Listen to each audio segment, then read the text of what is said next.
My boss took credit for my work, then humiliated me in front of her friends, and when I finally stood up for myself, she tried to blacklist me, so I exposed her in a way she never saw coming and couldn't do anything about. When I was 28, I got a job as a personal assistant to an influencer, but not just any influencer. I'm talking 5 million followers on IG and can ruin you with a single post-level influencer. We'll call her Annie. I worked 24-hour shifts for Annie, 12 hours by her side, 12 hours on call. I was exhausted, but because we spent so much time together, she had full trust in me. At some point, she even started letting me edit her photos, making her waist slimmer before posting. But then one day, she told me to organize a gathering with all her influencer friends for the cookbook she was launching. She offered me a small bonus, and added that I could actually attend this gathering too. This was the first time she'd ever done either of those things, so I was definitely suspicious. But given she was my boss, and I was actually curious to see what the get-togethers were like, I accepted. Big mistake. The weeks leading up to it were relentless. Turns out she didn't even have a cookbook planned. It was my task to create it from scratch in 4 weeks. 100 pages of recipes, designs, her About Me section, everything. I was up to my neck in work. I became a walking zombie, running off a gram of caffeine per day to keep me sane. What's even worse is she took all the credit. We'd be getting our pedicures, and whilst I was researching non-copyrighted gluten-free brownie recipes,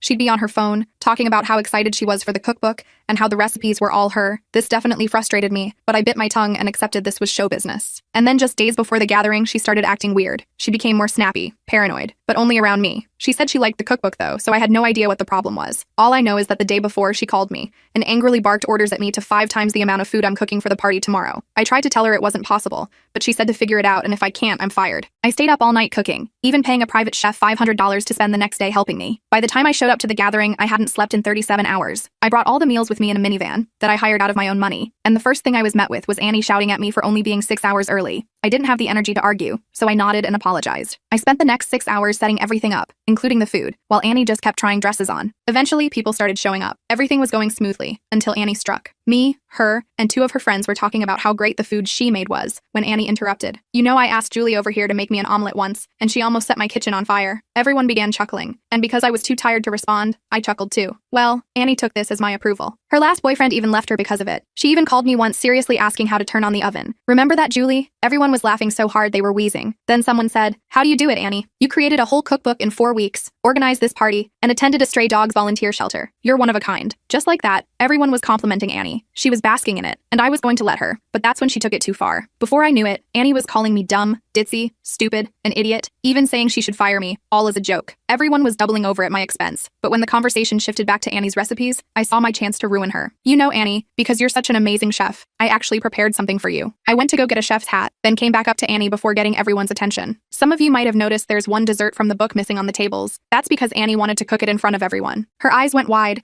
but before she could protest, everyone erupted in cheers and applause. Now, you may be thinking she could have just refused or exposed me, but I knew Annie, and she was way too image-oriented for that. And so, she nervously strutted to the kitchen with everyone behind her. Some of her friends even live streaming the special moment to their followers. I remember she looked at me with hatred, but I just smiled. Next thing I knew, Annie was struggling to crack an egg, holding a whisk with her thumb and index finger, and putting butter in the oven to melt it. Everyone's faces dropped, as they realized Annie was full of crap. She hadn't created the cookbook, and when she accidentally got flour on her face, she exploded. She screamed out she couldn't do it. She wasn't a chef, and yelled at everyone to stop laughing at her, but nobody did. People were pointing fingers in hysterics. I honestly thought I had won, but that's when she turned to me, and with her acrylic nails jabbed my eyes. This is her fault. I'm suing. Suddenly, everyone turned to me. Before I could respond, Annie grabbed my arm and dragged me into the back. "What the F was that?" she hissed, all pretense of composure gone. I calmly wiped down the counter. "That was you demonstrating your cooking skills, or lack thereof. Do you have any idea what you just did? You humiliated me in front of everyone." "No, Annie. You humiliated yourself by lying about writing a cookbook when you can't even crack an egg properly." Her face contorted with rage. "You're fired. Get your things and get out of my house right now." I nodded, untying my apron. "Fine, but I'm taking copies of all the cookbook materials I created, and I'll be sending invoices for the hundreds of unpaid overtime hours I've worked." "You'll get nothing," she spat. "I'll make sure you never work in this industry again." Who do you think people will believe? Me, with millions of followers, or some nobody assistant? I should have been scared. Should have backed down and begged for my job. But something had broken loose inside me. Maybe it was the sleep deprivation, maybe it was months of pent-up resentment, or maybe it was simply standing in my truth for the first time since taking this job. You know what, Annie? I don't care anymore. Take your credit, take your fake cookbook, take your entire fake life, but I'm done letting you take my dignity. I turned to leave, but Annie wasn't finished. She grabbed my arm, spinning me around. "Give me your phone, now." "What? No. I know you have photos of the cookbook development. Give me your phone or I'll call the police and have you arrested for theft of intellectual property." I laughed in disbelief. "Intellectual property? You mean my recipes, my photos, and my work that you're claiming as your own?" Her eyes narrowed. "Everything you did while employed by me belongs to me. That was in your contract." I pulled my arm free. "I'm leaving now, Annie." "No, you're not." She lunged forward, grabbing for my bag where my phone was visible in an outside pocket. I stepped back, but Annie was determined. In the struggle, she knocked over a glass bowl that shattered on the floor. The noise seemed to enrage her further,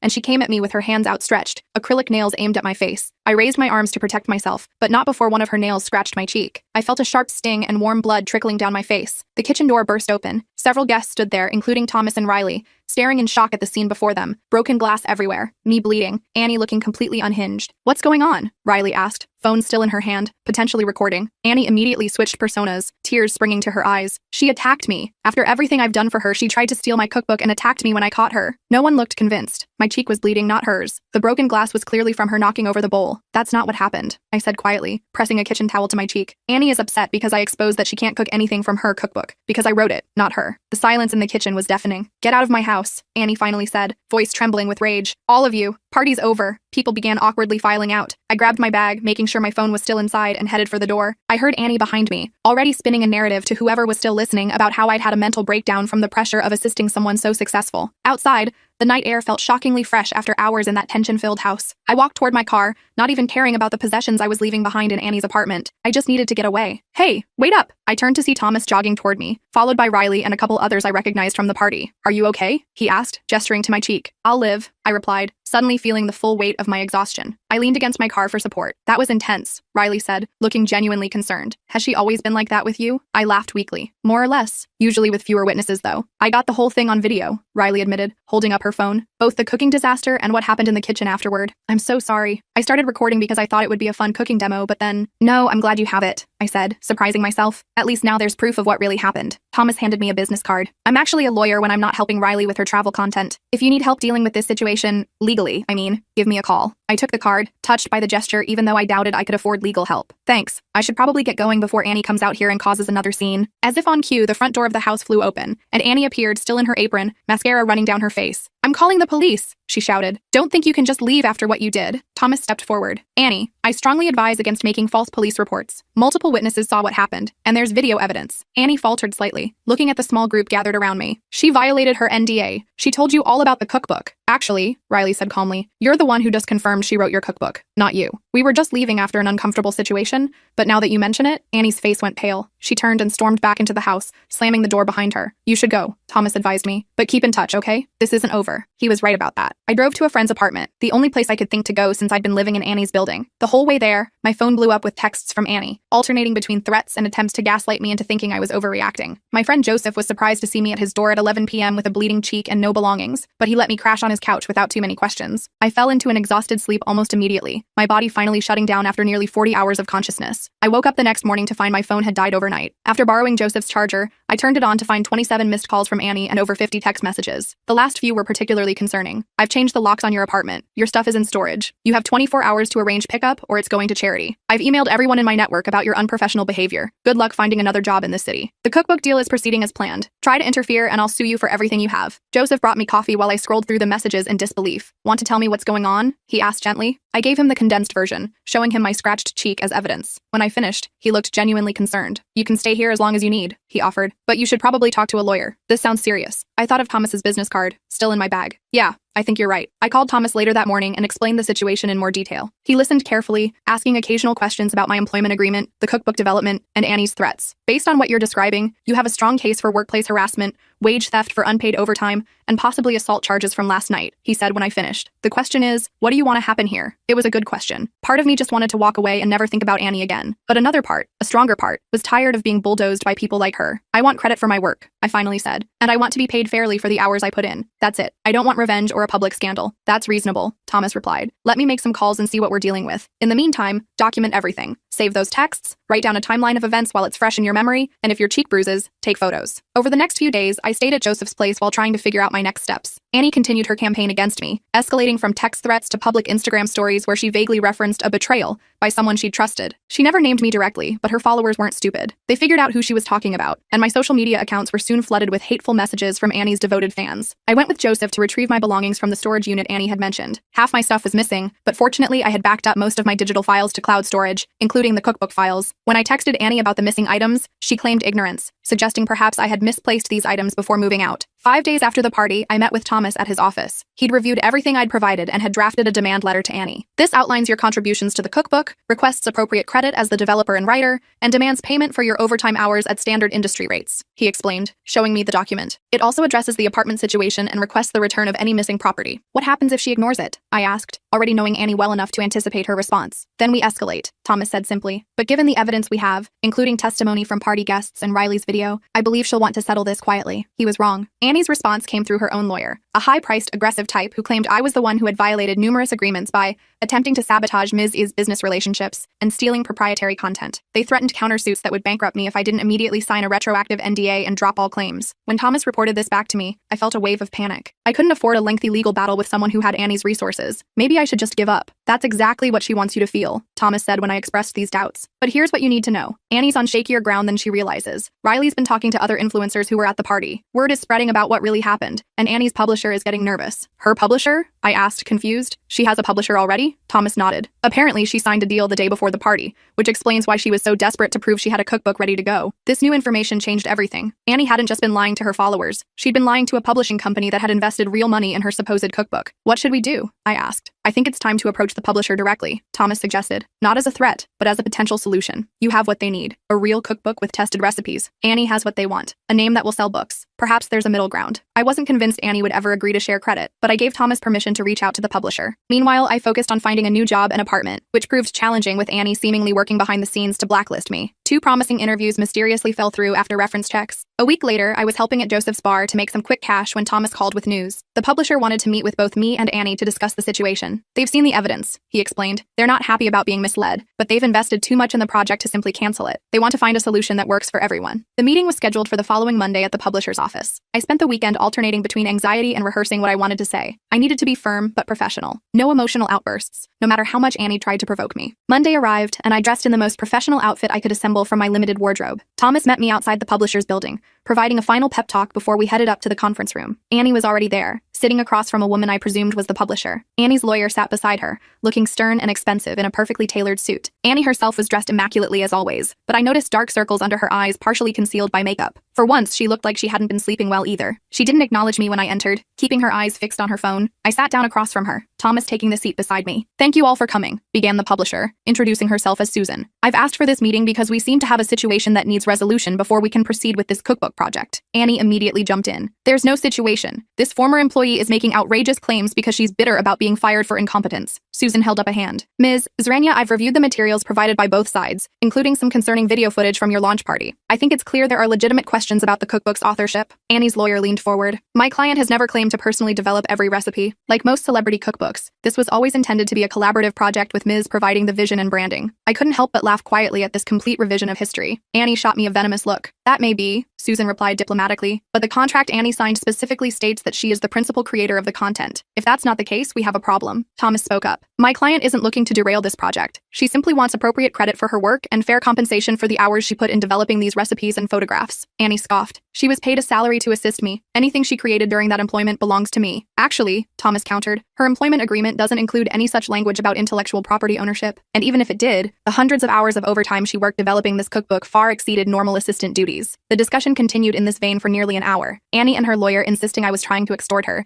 Thomas calmly presenting evidence of my contributions, and Susan mediating while clearly trying to salvage a publishing deal that was rapidly unraveling. Finally, Susan called for a break. Annie immediately left the room with her lawyer, while Susan asked me and Thomas to stay behind. "Off the record," Susan said once we were alone, "I know she's lying. That cooking demonstration video makes it painfully obvious. But she's a valuable brand, and the company has already invested significantly in this project. So what are you suggesting?" I asked. "A compromise. We credit you as the recipe developer and food photographer. Annie remains the face of the cookbook. You both sign non-disparagement agreements, and we pay you a fair rate for your work." I thought about it. It wasn't perfect, but it would give me professional credit I could use to build my career. And honestly, I was exhausted by the whole conflict. I just wanted to move forward. "I can agree to that," I said finally. Susan looked relieved. "Good. Now we just need to convince Annie." That proved more difficult. When Annie and her lawyer returned, they rejected the proposal outright. Annie insisted she wouldn't share credit with the help, and threatened to take her brand to another publisher. Susan remained remarkably calm. "That's your right, of course. But I should mention that breaking our contract would require returning the considerable advance we've already paid you, and any other publisher will want assurances about the content ownership given the concerns that have been raised." I watched as the reality of her situation slowly dawned on Annie. Her lawyer was whispering urgently in her ear, likely explaining that she had few good options left. After what felt like an eternity, Annie finally spoke.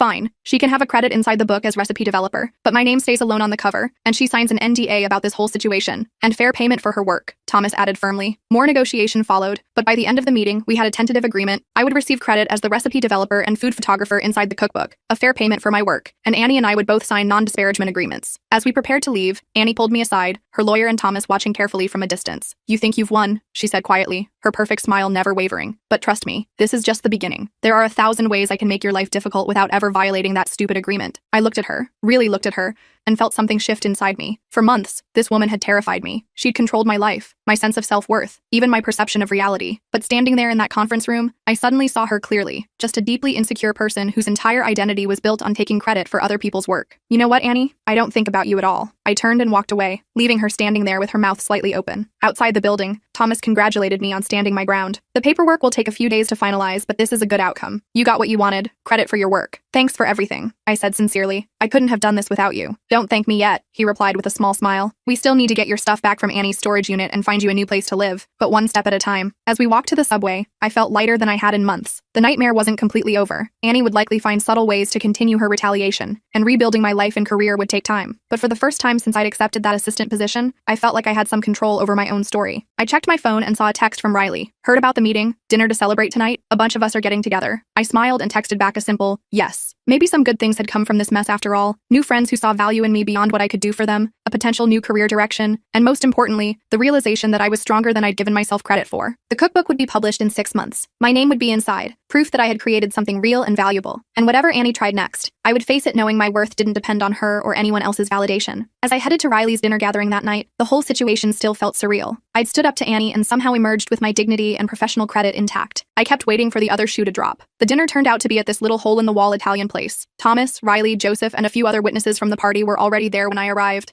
They cheered when I walked in, which was honestly kind of embarrassing but also nice. The cookbook warrior arrives, Riley called out, raising her wine glass. To standing up to toxic influencers. Everyone clinked glasses while I slid into an empty chair, feeling my face heat up. Thanks guys, but it's not completely over yet. The paperwork still needs to be finalized. Still worth celebrating, Thomas said, passing me the menu. Not many people stand up to someone like Annie and actually get results. Over pasta and wine, I filled them in on the details of the meeting. The conversation eventually shifted to other topics, and for the first time in forever, I enjoyed just being around people without constantly checking my phone or worrying about Annie's next demand. When I finally got back to Joseph's apartment that night, I crashed hard. The emotional and physical exhaustion of the past few weeks caught up with me all at once. I slept for nearly 12 hours straight. The next morning, I woke up to 3 missed calls from an unknown number. They'd left a voicemail, which turned out to be from a cooking magazine editor named Jamie. Hi, I was at Annie's cookbook party and was really impressed by your food. I understand you developed those recipes. I'd love to discuss potential freelance work. Please call me back when you can. I nearly dropped my phone. An actual job opportunity? Without thinking twice, I called back immediately. Jamie answered on the second ring. Hello? I introduced myself, trying to sound professional despite my racing heart. I'm returning your call about potential freelance work? Yes. I'm so glad you called back, Jamie said. Look, I'll be direct. What happened at that party was awful, but everyone I've talked to says the food was excellent. We're looking for fresh recipe developers for our summer issue. Would you be interested? We talked for about 20 minutes. By the end of the call, I had my first freelance assignment to develop 3 seasonal dessert recipes for their July issue. It wasn't much money, but it was legitimate work that would have my name on it. As I hung up, Joseph gave me a thumbs up from the kitchen where he'd been pretending not to eavesdrop. Sounds like good news? I couldn't stop grinning. My first real food writing gig. Small, but it's something. See? Annie didn't ruin your life after all. Over the next week, things started looking up in small ways. I found a tiny but affordable studio apartment. The cookbook paperwork came through, with my name clearly listed as recipe developer and photographer. The payment wasn't life-changing, but it covered my security deposit and first month's rent. But just as I was starting to feel like the worst was behind me, Annie made her next move. I was testing recipes for the magazine assignment when I got a text from Riley. Have you seen Annie's latest Instagram post? Call me. My stomach dropped. I immediately checked Annie's account, which I'd been avoiding. Her most recent post showed her in a professional kitchen, wearing chef whites and standing next to a famous restaurateur. The caption read, "So excited to announce my new cooking show. Can't wait to share my passion for food with all of you. At Food Network #, coming soon." Quote, I called Riley immediately. Please tell me this is a joke. Wish it was, she replied. Apparently the cookbook drama actually increased her follower count. Drama sells. But she can't cook. Everyone at that party saw it. Most of those people signed NDAs, remember? And the public has the memory of a goldfish. She's already spinning the party incident as you being jealous and trying to sabotage her. I paced around my tiny kitchen, fuming. So she just gets away with it? Again? Welcome to influencer world, Riley sighed. Though if it makes you feel better, she'll probably crash crash and burn when they start filming. You can't fake cooking skills on a live set. It didn't make me feel better. I thought the cookbook settlement meant Annie would at least have to acknowledge my work, but here she was, already moving on to an even bigger platform with zero consequences. The next day, I received a formal-looking letter. It was from Annie's lawyer,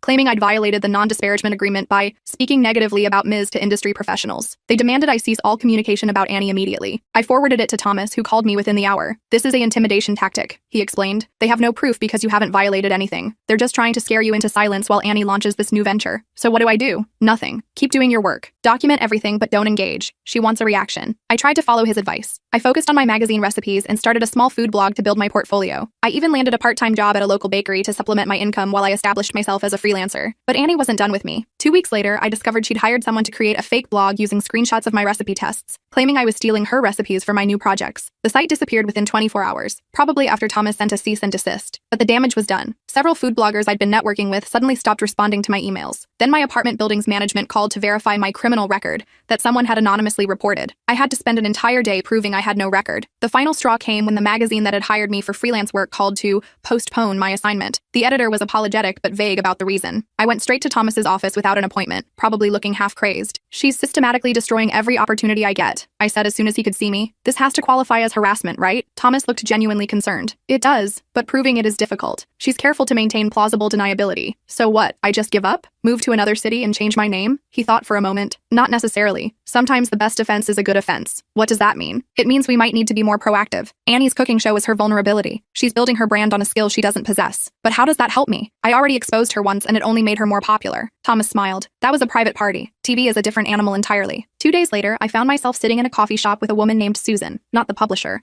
but someone who worked in TV production. Riley had connected us. So you're the cookbook ghost, Susan said, studying me over her latte. I've heard rumors about Annie's new show. It's a 6-episode deal. Filming starts next month. And you believe me about her not being able to cook? Susan shrugged. Doesn't matter what I believe. TV is about ratings. But if what you're saying is true, it's going to be a disaster on set. So why are we meeting? Because disasters make for boring television unless they're properly managed. She leaned forward. Look, I can't promise anything, but I might be able to get you a production assistant position on the show. Very behind the scenes, very under the radar. My jaw dropped. You want me to work for Annie? Again? After everything? Not for Annie. For the production company. They're already concerned about her actual cooking abilities. Having someone who knows the truth could be valuable to them. I thought about it. The idea of being anywhere near Annie again made my skin crawl, but the opportunity to witness her facade crumble on a much bigger stage, that was tempting. I'd need guarantees that she couldn't fire me or interfere with my role, I said finally. Susan nodded. Of course. And the production company would need assurances that you're not there to sabotage their show, just to help make good television. I went home and discussed it with Joseph, who thought I was insane to even consider it. Thomas was more practical, pointing out that the position would give me industry connections beyond Annie's reach. After 3 days of internal debate,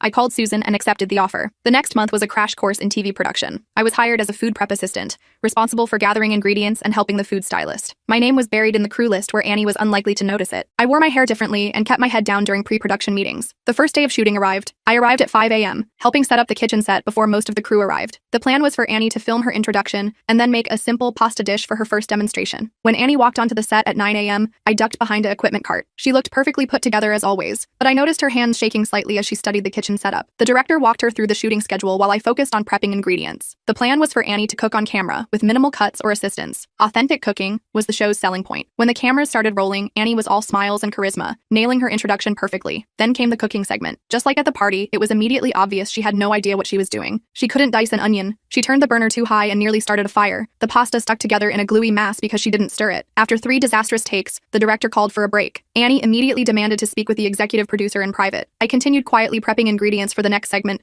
straining to overhear their conversation. This isn't working, Annie was saying. The lighting is all wrong, and these knives are terrible. The producer, a no-nonsense woman named Jordan, wasn't buying it. The lighting and knives are fine, Annie, but I'm concerned about the actual cooking. Your contract stated you had culinary expertise. I do. I just need more rehearsal time, and maybe we should consider a different format. More lifestyle, less actual cooking. I couldn't help smiling as I chopped vegetables. The truth was finally catching up to Annie in a way she couldn't control. After lunch, Annie returned with a new demand, a teleprompter with detailed cooking instructions. The production team scrambled to accommodate her, but it only made things more awkward as she robotically read directions while clearly not understanding the techniques she was describing. By the end of day 1, the production was 5 hours behind schedule, and the executive producers were huddled in a corner looking concerned. I was packing up ingredients when Susan approached me. So it's true, she really can't cook. I nodded. Told you. This is a disaster, Susan sighed. We can't produce a cooking show with a host who can't cook. The network will pull the plug. Not my problem, I replied, though I felt a twinge of sympathy for the crew who might lose work. Susan studied me thoughtfully. Actually, it could be your solution. What does that mean? The network has invested a lot in this show. They need content. Annie needs to save face. You need recognition for your skills and to get Annie off your back. I stared at her. You're not suggesting a compromise. You work as the show's actual recipe developer and food consultant,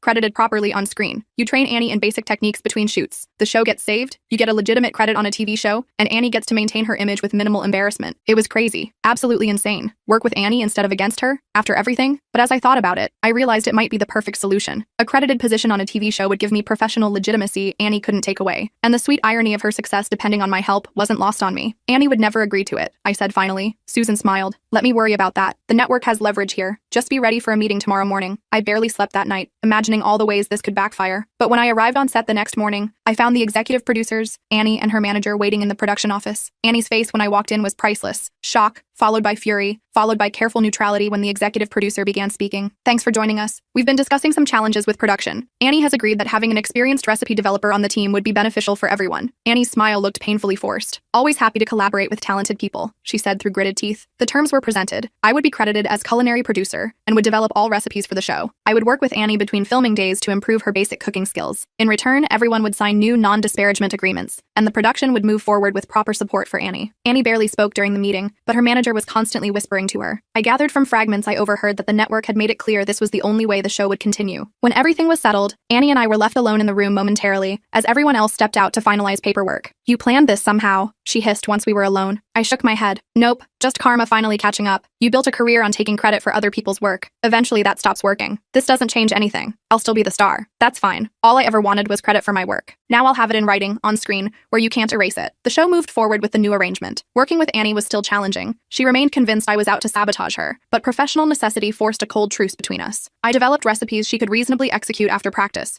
and she begrudgingly followed my instructions. The first episode aired 3 months later. True to the agreement, my name appeared in the credits as culinary producer. Several food blogs even mentioned my contribution specifically, noting the impressive recipes. After the 3rd episode aired, I received a job offer from a different cooking show, a legitimate position as a recipe developer with the opportunity to appear on camera occasionally. I accepted immediately. I gave my notice to Annie's show, fulfilling all my contractual obligations. On my last day, Annie approached me as I was cleaning out my workspace. So you're abandoning ship, she said, trying to sound casual. Moving on to better opportunities, I corrected. That's how careers work. She nodded, examining her perfect manicure. You know, you could have just asked for credit from the beginning instead of making such a scene at my party. I couldn't help laughing. I did ask Annie, repeatedly. You said I was just the help and threatened to fire me. She waved her hand dismissively, rewriting history as easily as breathing. Well, anyway, good luck with your whatever it is you're doing next. It wasn't an apology. Annie was probably incapable of genuine remorse, but there was a note of something almost like respect in her voice, the reluctant acknowledgement that I'd managed to turn her attempts to destroy me into stepping stones for my own career. As I walked off that set for the final time, I realized I genuinely didn't care about Annie anymore. She'd continue being exactly who she was, taking shortcuts, claiming credit, manipulating reality to center herself, but her power over my life was gone. 1 year later, I published my own cookbook under my own name. It wasn't a bestseller, but it was authentic. My recipes, my photos, my voice. Annie's show lasted 2 seasons before being canceled, but by then I was too busy with my own projects to pay attention. Sometimes people ask if I regret working for Annie, given all the drama. I always say the same thing. I don't regret the experience, just how long I tolerated the disrespect. Because in the end, Annie taught me the most valuable lesson of my career. No job is worth sacrificing your dignity, and the truth has a way of coming out eventually, even in the carefully curated world of social media.